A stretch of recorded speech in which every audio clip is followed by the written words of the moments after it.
আজ আমি তৈরি করে নিয়েছি চায়ের সাথে খাওয়ার জন্য ড্রাই ফ্রুট কেক। আর এরকম একটা কেক হলে বিকালে চায়ের সাথে একদম জমে যাবে।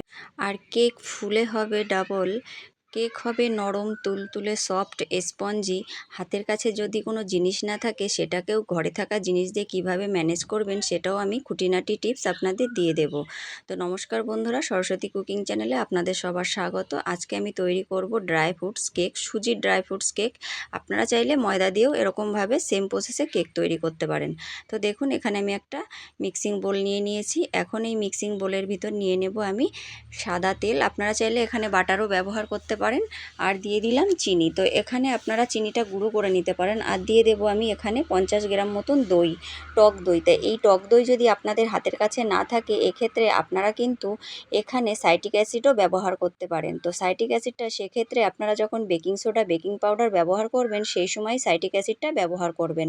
তো এখানে আমি 1.5 বাটি মতন দিয়ে দিয়েছি সুজি। আর দিয়ে দেব অল্প একটুখানি গুঁড়ো দুধ। গুঁড়ো দুধটা দিলে টেস্টটা ভালো আসবে, তো গুঁড়ো দুধটা অবশ্যই দেওয়ার চেষ্টা করবেন। আর দিয়ে দিলাম স্বাদটা ব্যালেন্স রাখার জন্য অল্প একটু লবণ দিয়ে আমি এখানে ব্যাটারটাকে তৈরি করে নেব। তো দেখুন, ব্যাটারটা ঠিক এরকমভাবে তৈরি করেছি। এবার আমি এটাকে ঢাকা চাপা দিয়ে কিছুক্ষণের জন্য রেখে দেব, তাহলে সুজিটা কিন্তু জলটা অনেকটাই টেনে নেবে। এরপর আমি এই ফাঁকে তৈরি করে নেব কেক টিনটাকে আমি রেডি করে নেব। তো কেক টিনের ভিতর আমি অল্প একটু তেল দিয়ে দিয়েছি। তেলটাকে ব্রাশ করে আমি ময়দা দিয়ে কোট করে নিচ্ছি। সেক্ষেত্রে আপনারা এখানে বাটার পেপার কিংবা এমনি পেপারে তেল লাগিয়েও ব্যবহার করতে পারেন।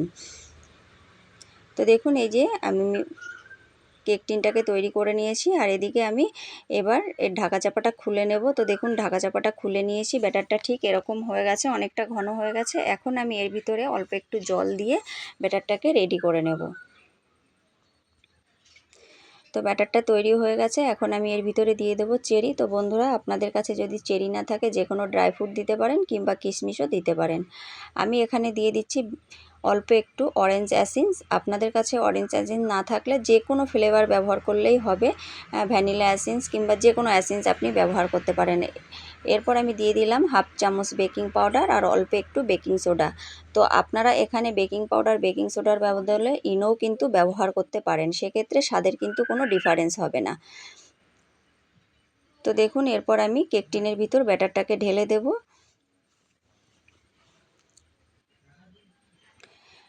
ঢেলে দিয়ে এবার আমি কেক টিনটাকে একটু ট্যাপ করে নেব, যাতে এর থেকে বাতাসটা বেরিয়ে যায়। বন্ধুরা, এই প্রসেসে যদি আপনারা কেকটা তৈরি করেন তাহলে কেকটা কিন্তু ফুলবে আর বসবেও না।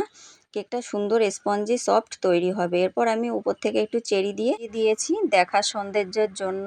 তো এরপর আমি একটা ঢাকা দিয়ে 30 থেকে 35 মিনিটের জন্য কেকটাকে বেক করে নেব। তো দেখুন, 35 মিনিট পরে আমি ঢাকা চাপাটা খুলে নিয়েছি। কেকটা ফুলে কিন্তু ডাবল হয়ে গেছে। আর কতটা সুন্দর স্পঞ্জি, নরম, সফট, তুলতুলে কেক তৈরি হয়েছে। তো বন্ধুরা, এবার আমি একটা ছুরির সাহায্যে চারপাশ একটুখানি ছাড়িয়ে নেব। এরপর একটা প্লেটের উপর আমি কেকটাকে ডিমোল্ড করে নেব। তো দেখুন, কেকটা কতটা সুন্দরভাবে তৈরি হয়েছে আর একদম সফট, নরম, তুলতুলে স্পঞ্জি কেক তৈরি হয়েছে। তো বন্ধুরা, এরকমভাবে বাড়িতে কিন্তু আপনারা সহজেই সুজি কিংবা ময়দা দিয়ে কিংবা আটা দিয়েও কেক তৈরি করে নিতে পারেন। আর চায়ের সাথে বিকালে এরকম ডিম ছাড়া যদি কেক হয়, খেতে কিন্তু অসাধারণ লাগে। তো দেখুন, কেকটা কিন্তু খুব সুন্দরভাবে তৈরি হয়ে গেছে।